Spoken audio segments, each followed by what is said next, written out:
Welcome to the Executive Lounge. My name is Inshira Ado. This is your business thought leadership program that brings you nuggets of insights from the experiences of men and women who have scaled the daunting heights of starting, growing, or managing businesses across different sectors of our economy, both here at home and around the world.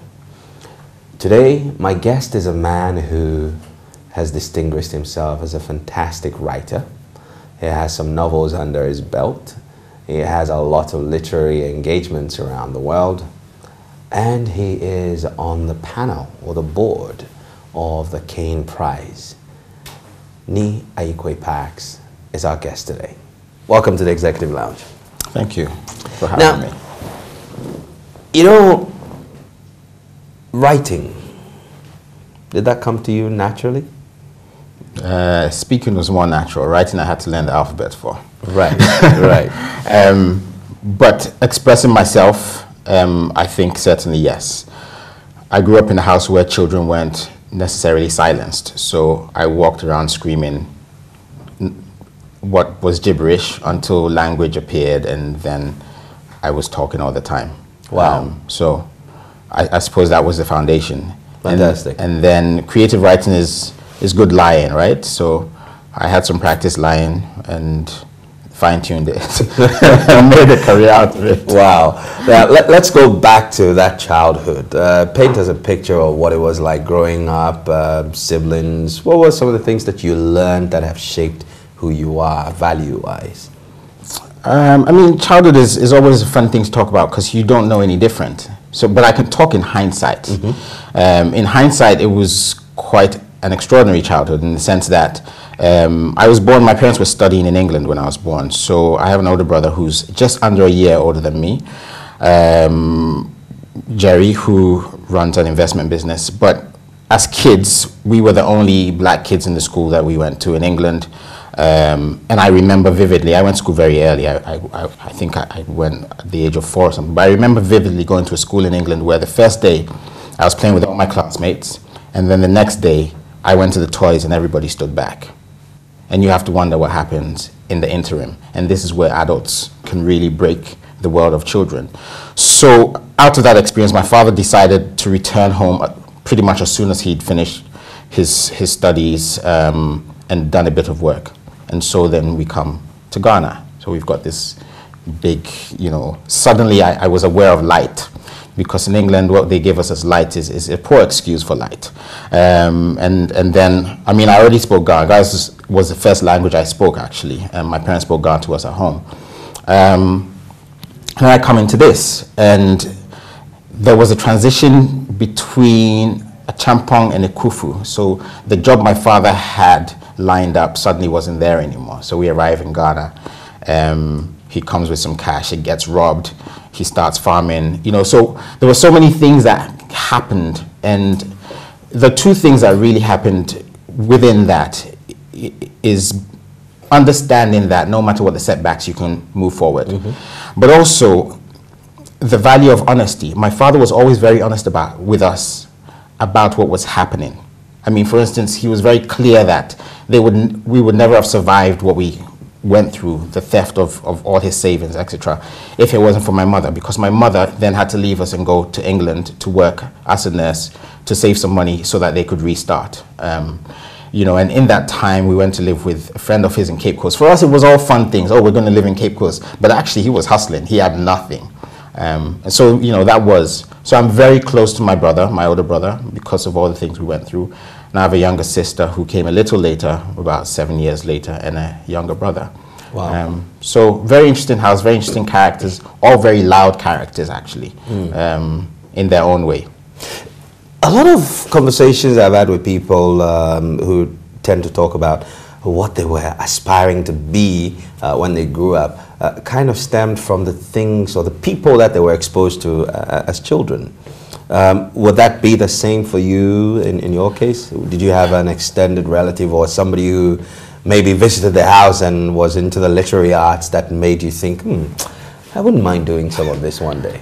I think you probably find the parallel more in the sense that I still do lots of different things. You know how most people will have what they call a conventional job and do writing on the side? I do writing and I do the conventional stuff on the side. So I still do lots of management consulting and stuff like that.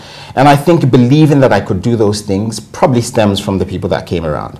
So after my father did, you know, the gardening, he was bottling palm wine. He was the first person to bottle palm wine in Ghana, in West Africa, to be honest, in the world, frankly. Palm wine that didn't break the bottles. So people used to come to the house when he'd come from the village with the palm wine to drink. And amongst those people would be people like Ejako Onimo, who would sit in our house and play guitar and give us, you know, the little shakers to play. I didn't even realize it was anything special. I mean, it was years later I was thinking, Ejako Onimo used to come and sit at my house on Sundays. So it's these people just came to the house and they did different things. And you never felt like, I can't do that. I had an uncle, Ashale Okain, who was a great sportsman, and he would come and talk about sports with such passion. And he promised me tennis rackets, which he died recently. I still never received the tennis rackets. May have forgotten. No, but I mean, huge personality. You know, these people really have an impact. And then I grew up in a house full of books. My parents were both scientists. My mother was a nurse. I mean, science students. My mother was a nurse. My dad was a chemist. So I was never brought up with this sense that if you're into science, you can't read, or, you know. So I think just that holistic upbringing, then followed by going to a school where I could do lots of different things, just probably laid the foundation for me thinking, you know what, you can be a young manager with a multinational and you can walk out and go and be a writer and nothing's wrong, you will survive. Interesting stuff. Your upbringing allowed you to be very free to explore.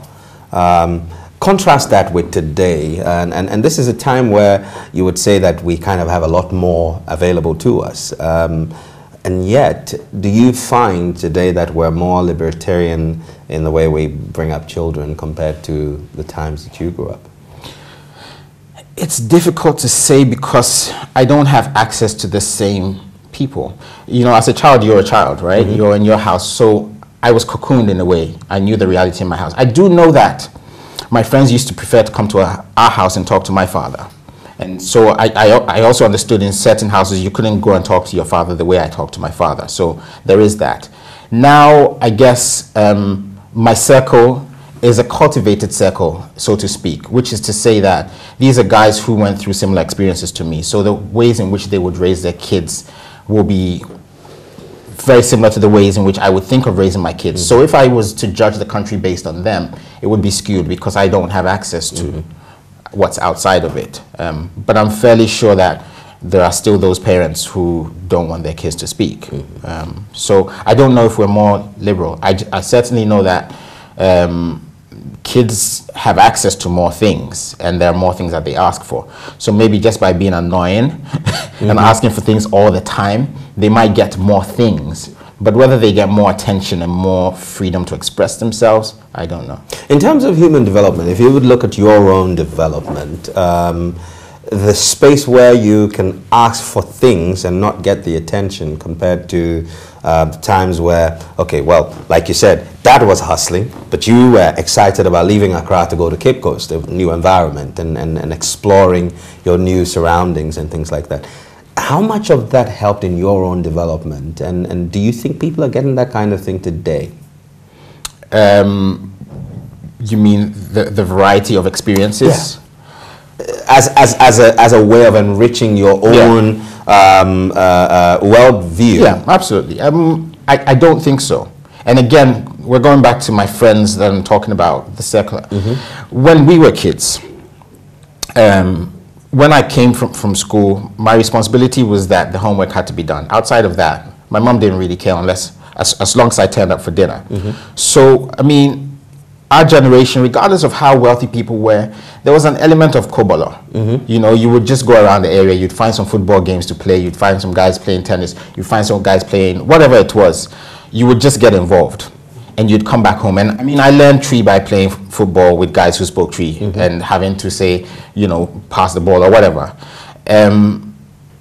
Kids now, at least within my circle, their parents don't allow them to go out. So I was talking to my friend the other day and he was speaking English to his kid. And I said, why aren't you speaking Ghana to him? And he said, oh, but he'll learn outside. And I said, do you let him go outside? And suddenly it struck him. I don't let him go outside. So they don't have the same exposure. You know, I mean, people stole things from me, right, on the street, and I had to hustle and go and find it and come back so my mother wouldn't be angry with me. You don't get that experience by staying indoors. And I certainly don't think, certainly the urban kids, I don't think we get that experience, because we're in a world now where people feel it's dangerous, and rightly so in some cases. So children are slightly overprotected, I think. So we are confronted with this world that has evolved so quickly, and you can't even measure the dynamics of what could happen tomorrow, or even the next minute. And so in protecting these children, in protecting what essentially is our future, are we also denying that future from benefiting from some of the exposures that we had that have maybe make people more well-rounded? I believe so, and it's one of the reasons why both in work and in kind of domestic situations, I've always believed in the role of the mentor. I mean, and being a mentor is partly that thing of your father being accessible. Your father can't be a mentor if he's not accessible, because he can't. You won't get to the point where he's telling you about the time when he went to chase, some boys chased him because he was from a different school and they wanted to fight him. And if he doesn't have that conversation with you, then you're not going to ask him to go out and play, because you won't be able to say to him, but you did it. So, because actually as kids, sometimes we are the ones who have to push for our freedom a little bit. But if we don't have that dialogue, then, you know, you don't have that. In my own artistic journey, if I didn't have Ayikwei as a mentor who said to me, yes, you can go and make your career outside, but remember that home is important, then the way in which I would have approached my creative journey would have been different. And I think Ghana, for instance, we lost a whole generation of writers simply because the guys who would have been mentors when Nkrumah was overthrown, many of them stayed out or went out. And in between the number of coups that we had, so many writers and creatives left. You know, there were many waves of that. And when you look at creativity regenerating in this country, it started with things like Panafest, when somebody like Reggie Rockstone came home to Panafest and suddenly thought, hey, I can stay here, I can do something here. And then you look at the ripple effect of that, which is, you know, he had a studio and he allowed boys from Lima to come in and record in the studio, and suddenly we have this, you know, explosion of musical talent. So it's very important that we have infrastructure. Unfortunately, our governments don't provide it when you think of it nationally, and in the homes, very often the parents don't provide it because they're not accessible. And it's the same reason. Our governments are not accessible and our parents are not accessible. And then you lose this mentorship, which actually creates extraordinary individuals. And then we complain that our youth don't want to do anything and are not go-getters, or, you know, they're waiting for things to be handed to them. It's because we don't provide that. Fantastic thoughts. We're going to take a break, and when we come back, we'll explore some of the philosophies that guide Nee Parks and his work. And more importantly, we will try and learn about the African identity. He said something very profound, that his mentor says, you can go out there and make a name for yourself, but home will always be home, and you will come home. So there's a certain homing device in his mind and his heart. Have we lost our identity as a people? And if we have, how do we find it back? More of this on the Executive Lounge in a moment. We'll be back.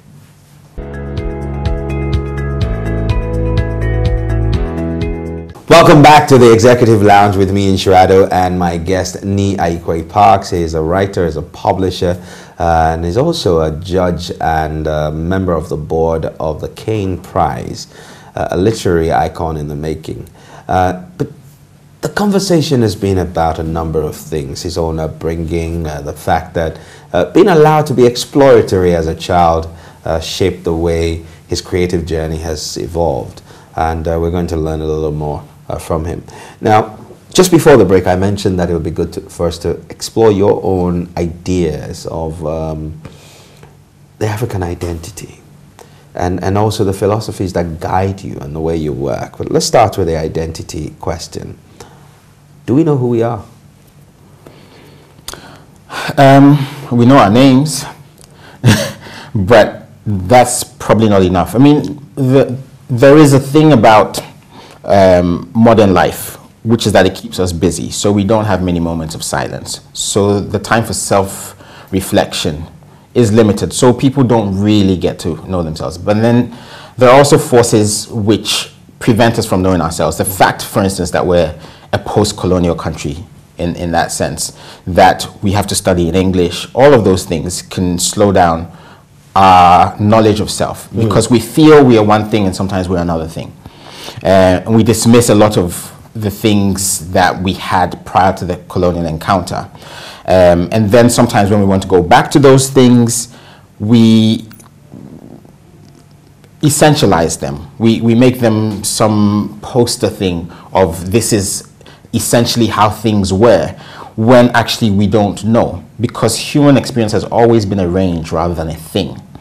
And so it's always difficult to talk about people knowing themselves, because you can't tell people who they are. They have to come to it by themselves. So, you know, we are all a mix of things. Nobody in Ghana has the same vocabulary, exact same vocabulary, and that influences your experience of the world. And when I talk about vocabulary, it's not just words. There's even emotional vocabulary. Okay, if you haven't been through a certain experience, then you're less likely to notice something happening, those kinds of things. So as a country, especially those of us who are educated, I think we're far from really knowing ourselves. You know, I've had people talk to me about my hair, for instance, and try to suggest that it's from the Caribbean. And I've explained that, you know, we have a history in Ghana of having warriors and priests with dreadlocks who are actually symbols of resistance. And actually, low hair was actually what the Europeans were comfortable with for people who worked for them. And because all our aspirations are towards being clones of the West, essentially, we look down on people who are more natural. Women who have natural hair, we ask them why they're not perming. You know, there's all, when people wear our traditional clothes, we ask them, why is it Friday? I mean, that is not even a natural question to ask. So there are all these things which actually are mostly tied to education and religion, you know, what role religion plays in how people think. So those of us who are educated, certainly, I think we're quite far from really knowing ourselves, many of us. Why do you think education has created that departure or distortion, if I could call it that? Well, because the way in which education happened in this country was very particular. Education was actually not about learning, but learning to serve. So it was about learning to serve the colonial engine. So what happened was people were taken from their families in the villages and put in boarding schools. You have to question why boarding school is really expensive in England, but free, was free here. Because there was something going on. If you take a kid away from their parents and they can't be educated by those parents anymore, and you've put them in a boarding school where you control them, very soon you can tell them their parents are idiots and they stop listening to them. So that's essentially, that started our education. So from that moment, you have everybody, almost everybody who's educated, thinking that they're better than what they came from. And we've continued that pattern. And that's basically it. So if you would suggest a way that we can regain that consciousness of who we are as a people, and that we're able to sort of piece it together, how would we have to approach it? I mean, the most basic thing, which is what I do as an editor, and also when I do consulting for companies, you walk into a company, you can't know the company, right? And when you're editing somebody's work, yes, you may know about literature, but you can't know them. So the fundamental thing is to listen more. What we do as a country is we shut down anyone who we don't feel is educated enough, who we feel is beneath us. If somebody is having a problem with their car, and the cleaner in their house starts to suggest something, they'll tell them shut up, right? Because they're like, how could you possibly know? I've been to school. And they don't know where the cleaner is coming from. And so we have this thing where we shut down people who are speaking in our local languages. When they go to a hospital, I mean, you go to a hospital and the doctor's talking to you in English, and you know the doctor can speak Tree. And the guy is clearly better off speaking Tree, but the doctor is talking to him in English. So you're infantilizing somebody who is actually a complete person, who has a language and can express themselves. So it's really just, if we listen more, we'll get closer to who we are. If we don't listen, then we won't get there. And this also applies on the level of sexism, you know, like people don't listen to children, don't listen to women, I mean, so there's a whole kind of network of patriarchy and what I would call an educational hierarchy of, you know, if I have a PhD, I'm not listening to the person who's got a bachelor's. And it affects even the way that we teach in universities. You know, professors don't like being questioned. Mm-hmm. So how does your student go beyond you? How does your student transcend? How do we then create a nation of creators and geniuses and problem solvers if we don't want them to question what's already known? Because if we only exist with what's already known, then we're going nowhere. Now, at what level do you think is most important that we start this renaissance? With our kids. And that, again, goes back to making sure that we speak to them in our languages and not just English, because a language evolves around the space within which it's created. Mm-hmm. So there are things in our language that tell us about ourselves, and if we don't learn those languages, then we lose some of those things. You know, there's a reason why, for instance, in Ga, it's ata na animo, right? Mm-hmm. So it's not patriarchal. It recognizes both sides. Ata na. Thank you. There's a man and a woman. You know, so there are things like that. There are things hidden in the language. I mean, the reason why is church called Asori, right? Because it's where we go and they keep telling us to stand up, right? So within the languages, there are things to learn. And if we listen even to our own languages, we can unpack so many things. So I think it begins with the kids. It begins with letting them have another language so that, I mean, every language gives you new avenues of thought. And the more avenues of thought you have, the more you can create, the greater a world you can create. So why would we impoverish our own children? I don't understand that. But so there's been this argument that maybe we should go back to the mother tongue instruction. And the question has been, what is the mother tongue? How do you settle on one language as the mother tongue? Because we're in a very cosmopolitan environment. Absolutely. So what language should be used as the medium of instruction? I mean, I think, you know, we love essentializing things and compartmentalizing. It's either or. There's nothing wrong with mixing up. I mean, when I did my service in the north, in Tolonkumbungu, I was teaching physics to these guys who I realized after a while that the reason they were struggling with the subject was because they were struggling with language, right? So what did I do? I taught them in a mixture of English and my broken Dagbani and sign language and demonstration. And they started to do much better. So this thing where we say, if you go to school, you can't speak anything but English, it hinders both our students and our teachers, because actually some of our teachers struggle to express themselves in English. So if the concept is difficult for him to express or to explain, what does he do? He stops the student from asking questions. So he'll say it exactly how he learned it, and if you don't understand it, you don't understand it, because you can't question him, because he can't explain it further. But if you gave the person the flexibility where they could take other resources to explain, then we'll be fine. We need to think about the goal and not the process. So rather than prescribing how it should be done, we should rather settle on the outcome we desire. Yes. Fantastic thoughts. Now, let's for a moment unpack the philosophies that you've learned over the years and what guides you. I mean, I think fundamental to that is actually related to what I just said, that it's about the goal.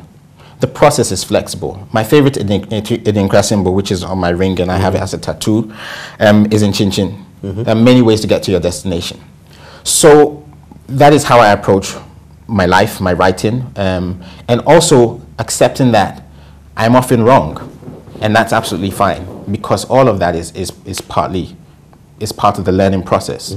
And that was a hard thing for me to learn, because when I was a kid, I was quite a cocky kid. So being wrong was difficult for me, but once I learned how to be wrong, I mastered that. so I've learned a lot from that. So, you know, I have great mentors that you can say are wonderful writers, but also I have mentors who were my students, that I was teaching them something. They asked me a question, and suddenly I think, oh, yeah, actually, why not? And if you can have that, then I think you can go very far. Great. Now, linking the identity conversation more to history. In recent times, there's a revolution or the retelling of some of the history, not just African history. Right. And in your line of work, you've come across, people who are beginning to take an interest in retelling these stories, and people who are studying anthropology or even sociology and things like that. What's accounting for this resurgence or relook at review of our history? Well, I mean, part of it is that famous saying of until the lion writes the history, the hunter, will always be the winner, the victor.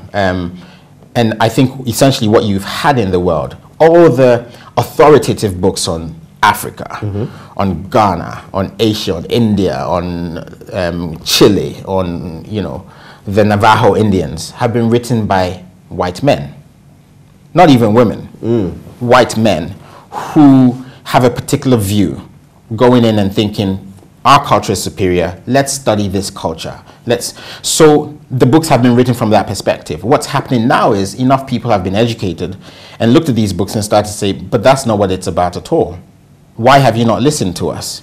And because most of the guys who wrote these things are dead, you can't make them listen to you, so the guys are just rewriting. And this is happening even in places in Europe where people had made certain assumptions that younger people are coming back and thinking, actually, this doesn't make sense. And this is again where I think if you don't empower your younger generations to question what's come before, you get stuck in these false histories which don't allow you to move forward. Of particular interest at this point would be the recent controversy over who founded Ghana and all the history around that. Yes. What's your take on that narrative so far?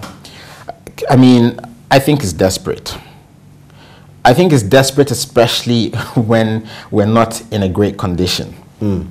And the ideas of the person that most people argue founded Ghana, Kwame Nkrumah, have not been put into actualization when you can see that they're great ideas. I don't even see why we're having the argument. If we can't build the country, let's not talk about who founded it, because it's not standing. If it's not standing, what's the foundation? But I think they're desperate arguments because ultimately it's the people that make the country. And we have to think about what impact each of these claimants had on the people in the country. So I think the story of our founder will be a personal story for everybody. If you ask me, it's Kwame Nkrumah, because he's had the most impact. He's had an impact in the way that I regard myself, because he was proud of us being African. He wore his fugu and his cloth, and he represented it in that way. Plus, especially as a writer, he had a great respect for the arts and how the arts could express who we are and give a fuller picture of what Ghana was. So for me as an artist, you ask me who's the founder, that's who I'll say it is. People might have their other opinions, but that's personal to what makes them feel Ghanaian. If you ask me, so I think it's a personal question. It's a personal question. But my opinion, if you wanted my opinion for the entire country, I don't think there's an argument. Now, you talked about Kwame Nkrumah's respect for the arts, and it's a great opportunity to actually talk to an artist about this. Do we appreciate the arts as a nation?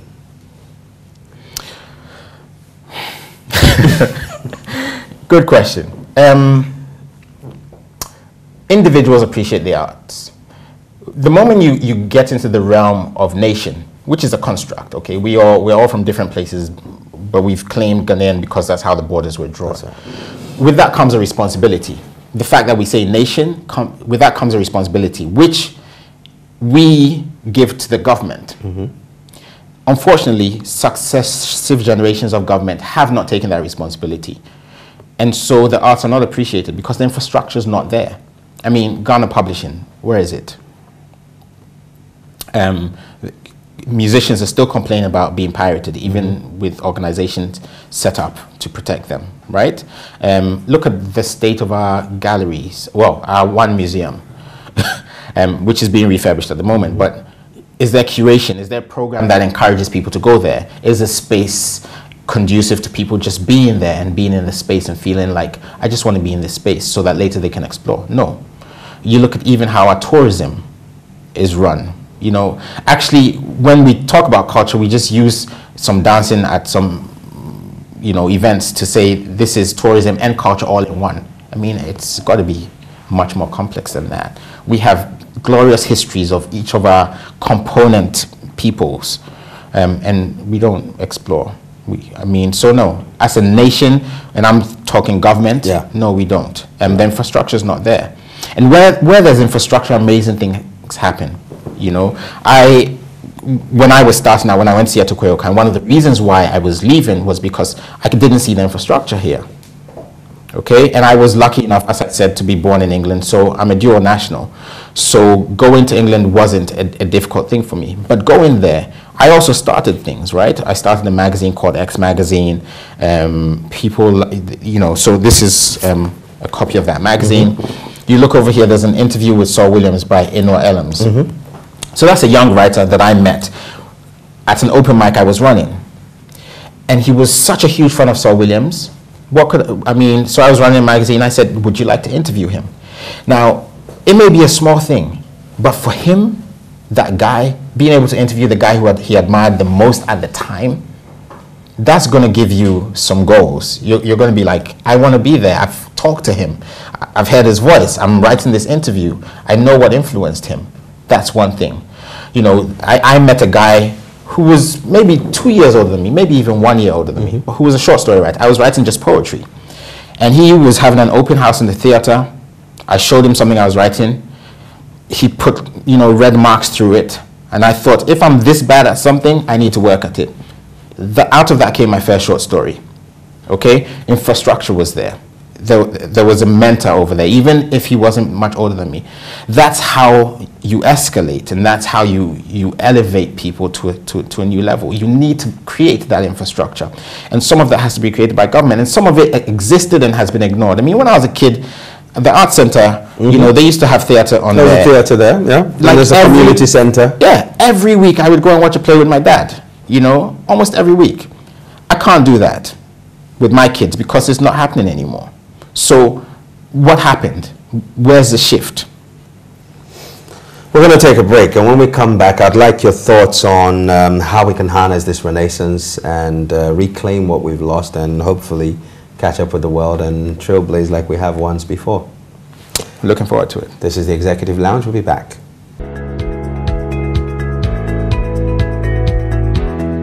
Welcome back to the Executive Lounge with me, Inshirado, and my guest, an artist, a writer, a literary giant in the making, Ayikwei Parks. And it's been very interesting. If you've missed and just joined us, make sure you catch the repeat or go to the YouTube channel and watch the full episode. There's been so much that we've learned about the African identity and some of the things that you might be able to practice to make sure that the next generation does a better job at what we are doing. So, Ni, just before we took the break, I said I'd like to explore what your thoughts are on how we can crystallize this renaissance and make it more relevant today and hopefully transcend our time and bring back the arts. Absence of infrastructure is something that's glaringly staring us in the face. But you look around you, there's Jalewate Festival, yes. There's Amata Edus in Masem. Several different things happening. Yes. Do you see an amalgamation of some sort in the near future, and what do we need to do to escalate that? I mean, the private sector is doing great things. Okay. You spoke about in Masem, which is a wonderful initiative. And it's not just focused on Ghana, which is one of the things which I think we have to start thinking about, really, especially if we're doing this from the private sector and our governments don't really care. We need to be harnessing the entire continent. So Masem is an initiative that focuses on women's rights, from Africa. Of course, it's based here, but there's a Goethe Center that does, you know, some writing workshops and stuff like that. Bonjour does the Accra Writing Experiments, where people just go and try out new stuff, you know, and so there are little things like that. Chaliwate has, I mean, I was in Uganda some years ago, and I mentioned Chaliwate, and everybody was excited.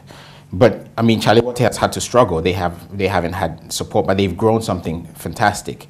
You have the new gallery that Nana Foriete Ayim has opened in Osu. So there are things happening, but it's all from the private sector, and it will go somewhere.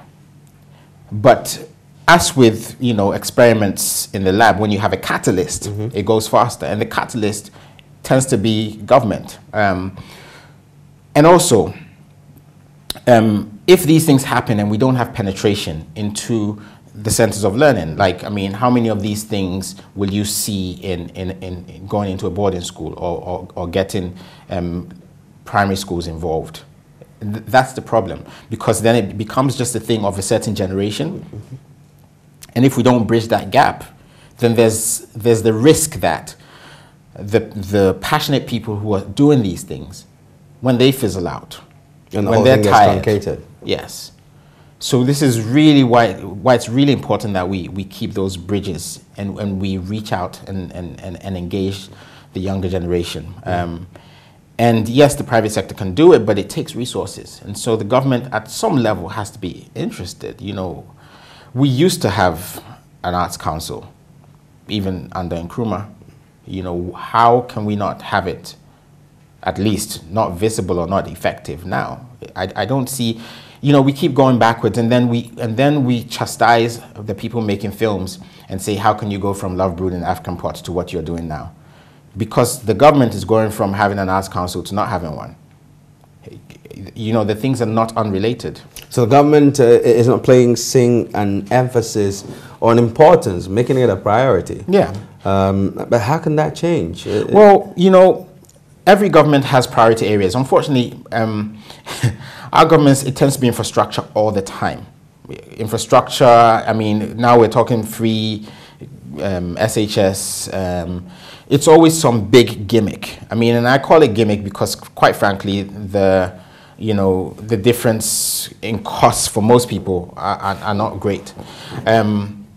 But it will help a few people at the grassroots. But if you're giving free SHS and you're teaching in the same way, what's the effect? What's the actual real effect in how we live as a nation? Now, if you make priority, I mean, how can you make arts a priority and at the same time improve your education? One thing you can do is make sure that really great books written by Ghanaians or Africans go onto the curriculum, and not just books that, you know, have no relation to people's everyday lives. Because what you're doing when you do that is, first, the people might not be interested because culturally it's out of sync. The resonance is not there. And secondly, you're depriving local authors of a market. So if they don't know these people are there, how can they aspire to be like them? And when we talk about writing, we're not talking just about fiction. We're talking about non-fiction as well. How many profiles, you know, have we got of our great statesmen, sportsmen that are in school on the curriculum, that are well written, well edited? So you might think the arts are a part, but actually they can play into the system and they can really be helpful to elevate things. You know? So this would, do you think that we've missed the boat as far as this saying that art precedes development? How linked will art be to Ghana's development? I think very much so. Because, I mean, we talked about knowing who you are. The arts are the place where people start to question who they are, because you're confronted with things all the time. And the more you know who you are, the easier it is to take off. And so, yes, arts do precede development, because it is that consciousness that is triggered by the arts that makes people dream. I mean, look at what science fiction has done for science. You know, it's the things that science fiction writers imagined that what the people we called geeks went and started to try to do and made happen. Electric cars wouldn't be here. You know, who would have thought about the hoverboard today? Yeah, you know, so these are the things. We think we can isolate the arts, but we can't. You know, music is maths, right? That's you know, right. it's all there. Dance can really reinforce somebody's sense of self. If somebody is told that, you know, they can't run, for instance, or they can't swim, maybe if they can dance, they won't feel so bad about themselves. That confidence alone is, you know, so we should really stop putting it to the side. It's part of our existence. So you're involved in quite a number of initiatives that, you know, geared towards empowering people so they can find the artist in them, and also help those who are already practicing to take their art and their craft a little further. Share some of them with. Well, I mean, so as I work as an editor, so with that, mentoring is guaranteed. So I've worked with several writers. I've actually brought on a couple of writers to become editors as well. I mean, because I think that's the thing. You constantly have to create people who can replace you. And it's another thing that we have a problem with, even within our industries. You know, when I was working in industry, I used to work for Unilever. The first thing I did was start to train the lab technicians that were working for me. But it was something that was unheard of. But I thought, look, they need to be able to work when I'm not here, because who knows when I'm going to be ill, you know? And so we need to really develop that culture of finding people who will replace us. And that should apply in the arts as well. And so that's what I try to do. So, you know, I look at some people's work informally, but I also do little workshops. At the Charlie Water Festival, I did a little writing workshop. I just did one in Uganda at a festival I went to. So it's little things. I mean, they may not be significant, but sometimes you just need to influence just one person. I worked in the UK on the Telltales Initiative, where lots of writers came through. One of them has become really, really huge because he starts things in the UK. There's a project called the Good Immigrant. Nikhil Shukla, who had his first short story in this anthology that I worked on with another writer called Newland, is the guy who instigated that, and he's now instigating a new prize for writers of color. That's happening in the UK, but all I'm saying is the parallels are here as well. I mean, I wouldn't be where I am if I didn't have Ayikwei Okai open enough to say, I don't know who you are, but come, let's talk about writing. And there are writers who do that in their small ways across the country, but you know, if we have organized structures, then it just expedites. Nubuke have just started this thing where they want creatives to come and use their space to reimagine things. I think that's a brilliant idea. I probably get more information on their website. But these are the kinds of things that really can escalate things. But again, it's all happening from the private sector. And when funding is coming, it's coming from outside. Now, that can be good in some ways, but in other ways, it can restrict what can happen, because if the external funder says it has to be for this particularly, then, you know, and the exclusion becomes too wide. Exactly. and only a few can participate. Yeah. So I really believe in things happening locally. Great that things will happen locally. Infrastructure clearly is not about just the physical stuff, but also encouraging people to be able to, as it were, like the elements colliding and reacting. Yeah. You know. And dialogue is really important across industries. I mean, one of the things, you know, I think that would be really great here is if there's just more dialogue. Look, we have a building industry and we have an aluminium company. And a lot of the aluminium that's used is brought from outside. You know, why aren't they talking? I mean, I work in communications consulting in business. And sometimes I just see two businesses and I think, why are you guys even in a different building? You know, you should be talking, or at least your leaders should be talking. Dialogue is so important, and it comes back to that listening thing, because sometimes we don't know what we can do unless we know what somebody needs. And if we know somebody needs it, suddenly we think, oh, but actually all it takes is that, and suddenly you realize, oh, I can do this.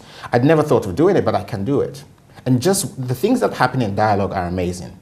And actually, one of the reasons I decided to leave the corporate world and become a writer was because I realized that I was having these conversations after work and drinking, and they were going nowhere. And I felt, you know, if I write a book, and it generates debate somewhere, even if it changes two people's minds, that's something. And that's dialogue. That's dialogue of the book with the individual. But dialogue as a fundamental thing is wonderful. Dialogue is what brought us, if you want to listen to the, if you go by the Bible, dialogue brought us sin, right? But it also brought us enlightenment, because it was that conversation between the snake and man, right? Man, that's right. And dialogue is also what solves problems, you know. So it's you know, the Ten Commandments had to go to somebody before they could take effect. So solutions come from dialogue, problems come from dialogue, but dialogue is fundamental to human existence. Fantastic. Well, dialogue is fundamental, and we've been having quite a very interesting one. I must say that, you know, there are lots of things that have become quite revelatory and thought-provoking. And as we wrap up, I would like to get a sense of what you think about this. That we've identified that there are some green shoots that we can, you know, work on. The absence of the state participation and prioritization of the arts is also quite clear. How do we get younger people, if the state wouldn't come along with us, how do we get younger people, next generation, to appreciate the arts? This is where I think there can be great dialogue between two elements of the private sector, which is the artists and the corporates. Because stories are what sell things. I mean, that's why we have adverts, right? So, I mean, I think that we do corporate responsibility in a very light way in this country at the moment. And I think that there's a lot more that the larger corporates can do. And they could be the vehicle to the schools. So, for instance, if a book came out and a corporate wanted to sponsor so that all, you know, primary schools in a particular region would have a copy of that book, that does something for the artist. It creates awareness for the corporate. You know, then you've got contact between the youth and the current generation of creatives. You know, you could have showcases. I mean, Nigeria is doing, they're giving some great literary prizes that are all funded by the corporates. We're not really doing that here yet. So where the government has let it go, the corporates are filling in. We're not doing that here yet. I mean, it's not an obligation, but, you know, one of the things that I always tell my corporate clients is you can get value from things if you would just spend a little bit of time thinking about it. People always feel like I'm giving money away, but actually very often you're getting value in if you just think about it. You think about the fit. Fantastic. I think we'll end on that note. It's been fantastic talking to you. It's been wonderful. Very, very revelatory and thought-provoking. It seems we have quite a lot of work to do.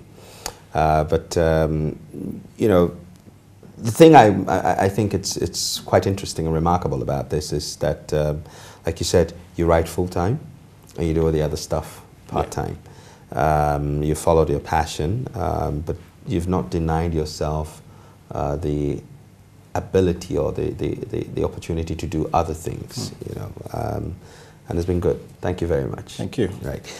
We have a tradition on the show, as always. We sum up my 5 lessons and take us from this conversation. We have a tradition on the show, we give a gift. But okay, the gift is giving off air. But yes, the tradition is to sum up the key lessons that I'm taking away from this, and I'm sure our audience would have taken away a lot more than that. But for me, 5 things.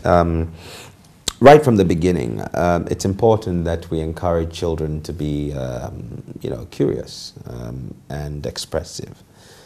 Because that creates a sense of being, a sense of confidence that they require to be able to maintain an identity and also carve a niche in life for themselves.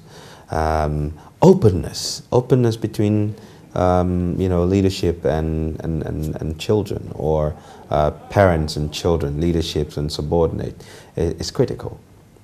Nee talks about how for them they were growing up and moving from one place to the other because of hard times for the father, but the father was open to let them know that, you know what, we wouldn't have been able to scale these hurdles if not for the sacrifices your mother had to make. And that's a very admirable thing to do, being open with each other. And the third thing that I'm walking away with is also that when you find yourself in places where you're interacting with people, it talks about dialogue. A lot happens when minds meet. And so meet a mind, get to know people. I think Malcolm Gladwell calls it accelerated serendipity. Actually, that's a thought, but it's more a concerted cultivation is Malcolm Gladwell's expression. But I like to call it accelerated serendipity. It's an expression I learned. Put yourself in the way where good things will find you. Do that deliberately. So go to where the minds you're looking for and interact with them. You never know what you're going to get out of that. The fourth thing is that change is going to come, whether you're ready for it or not. But you have to decide that you're going to do it. And that action alone could open doors. It will open doors to mentors. Mentors who will not be older. Sometimes they'll be younger than you. But the essence is that there is some change happening. There is some evolution happening. And finally, one of the things, final thing, the fifth thing I'm walking away with from this conversation is that always focus on the goal and not the process. It's how you end it. Ending it, finishing it is what matters. The process sometimes will not help. Focus on the goal and not the process. It's been fantastic coming your way with another edition of the Executive Lounge. Thanks to the production team and also to our friends at Villa Monticello for the set and X-Men for the grooming. Thank you to Ayikwei Parks, my guest, and we wish you all the best. And to you, the audience, adios. We'll see you soon. Go forward, make rain. Shalom.